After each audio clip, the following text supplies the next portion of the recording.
Step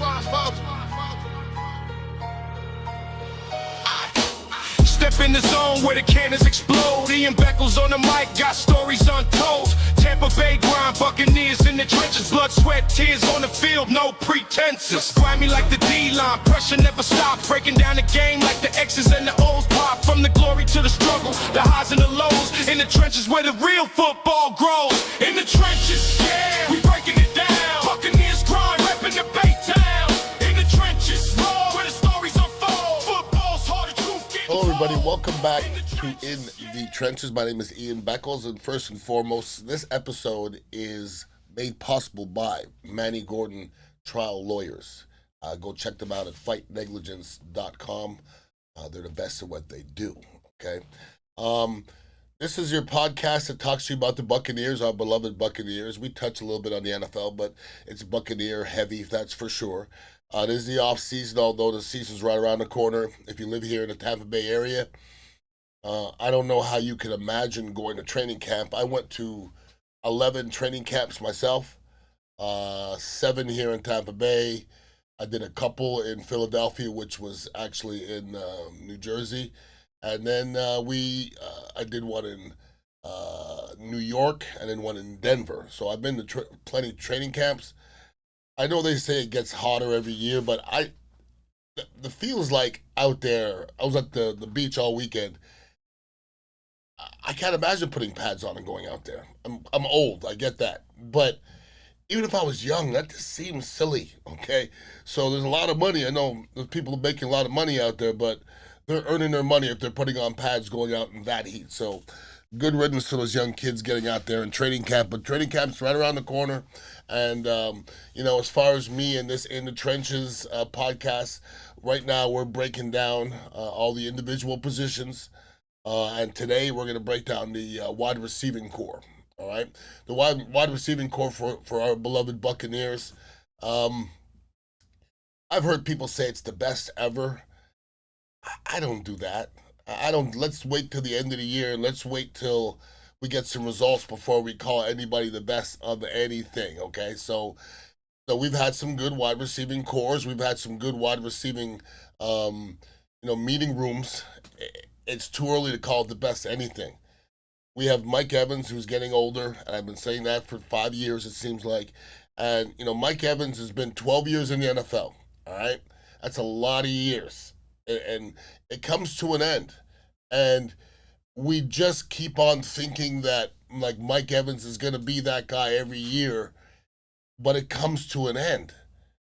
And it doesn't always come to an end abruptly, but you usually see it fading. I haven't seen a lot of fading by Mike yet.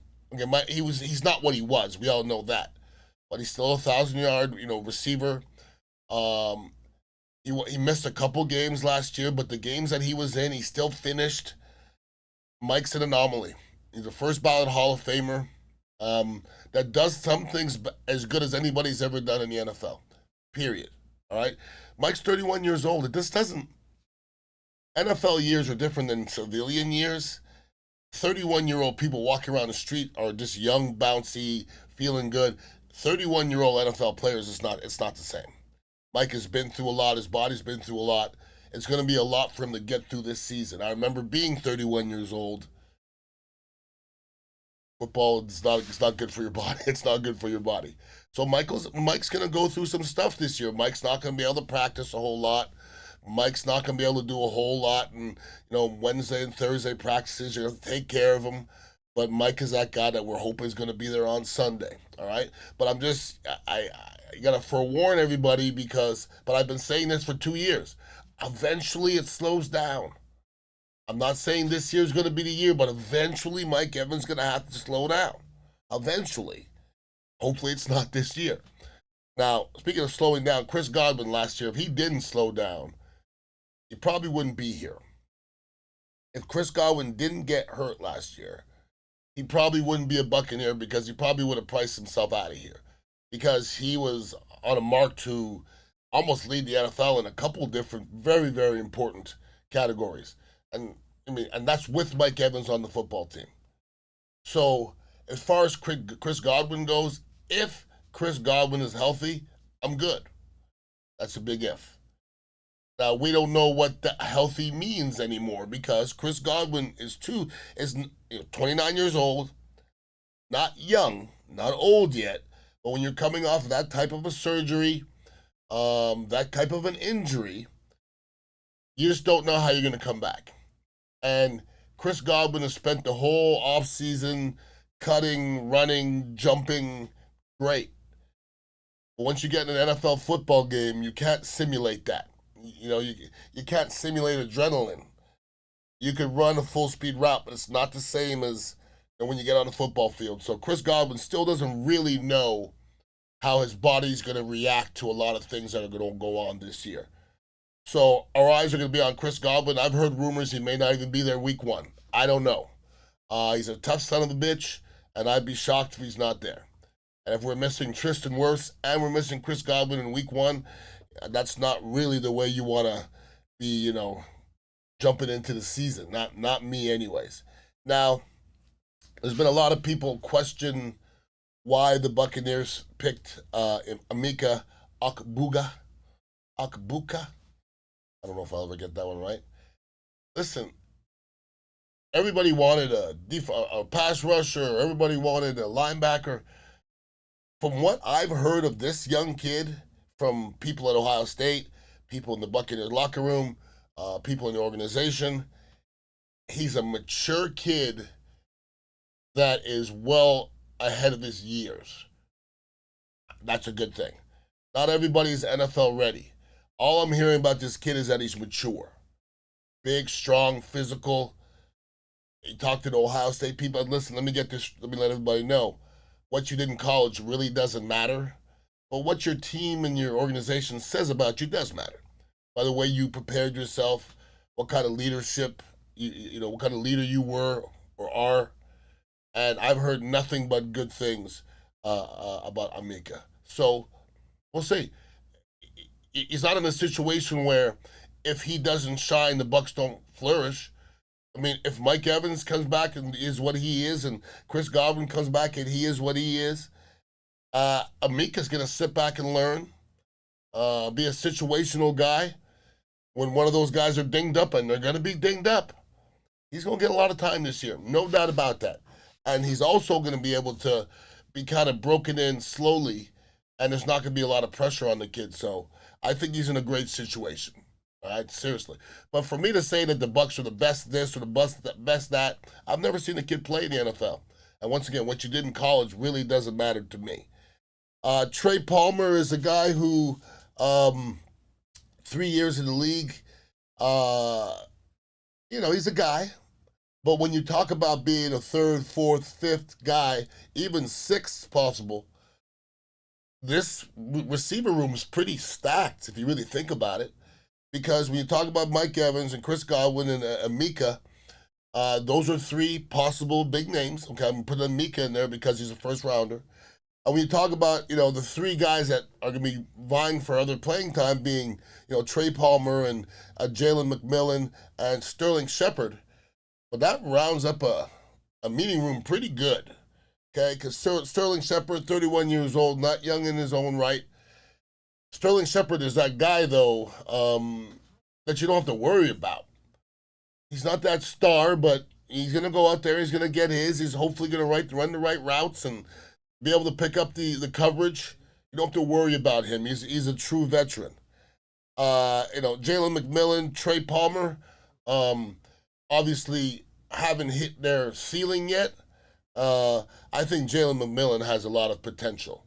Potential to be a top 3, probably not going to break through the top 3 in this lineup. But hey, if the Buccaneers have all that talent, don't be shocked they come out with 4 wides, 5 wides. I know they're not scared to let Baker fling it. They're not scared. And, the new offensive coordinator, no left tackle right now. I don't want to see too much 4 wide and 5 wide personally. I'd rather see 2 tight ends and see the Buccaneers come out, run the football, and have Baker throw the ball 30, 35 times instead of 45 times without your left tackle. Let's get an attitude. Let's get an attitude to where when Tristan Wirfs gets back, the Bucs are running the football. and that's an attitude, you know? They started to adopt it a little bit last year, and they became a running football team, but let's stamp that. Like, we're a running football team. You got to stop our run. And that's going to make everybody's life easier, including our, rookie play caller as well. So listen, if you're a Buccaneer fan, you got to feel good about yourself going into this year. That doesn't mean anything. You guys know there's been years. Remember after the Super Bowl year in 2002, I thought we were way better that year, and we didn't make the playoffs. So just being stacked with talent doesn't mean you're going to do anything. But I really do believe the Buccaneers have some winners in that locker room with Todd Bowles and Jason Light signing their extension. Hopefully everybody's relaxed in that locker room, feeling not too relaxed though, because, now the expectations are there. The expectations were never really high, definitely in Baker's first year, maybe a little bit more so last year. But this year going into the season, the expectations should be a little higher, so there's a little bit of extra pressure in there. But I feel good about this Buccaneer wide receiving core if they stay healthy. They're not young. You got 3 guys, they're right around that 30-year-old mark, and when you get to 30, you start aching and creaking, and things don't really move the same.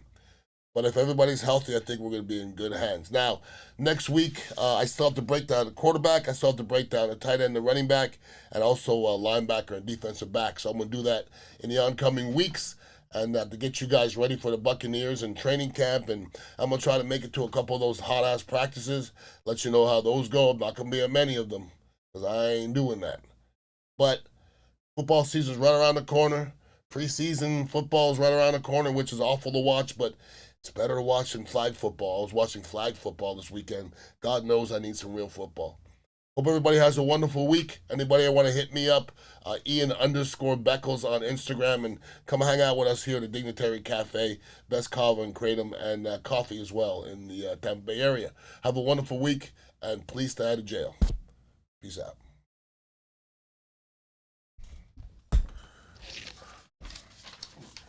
Oi.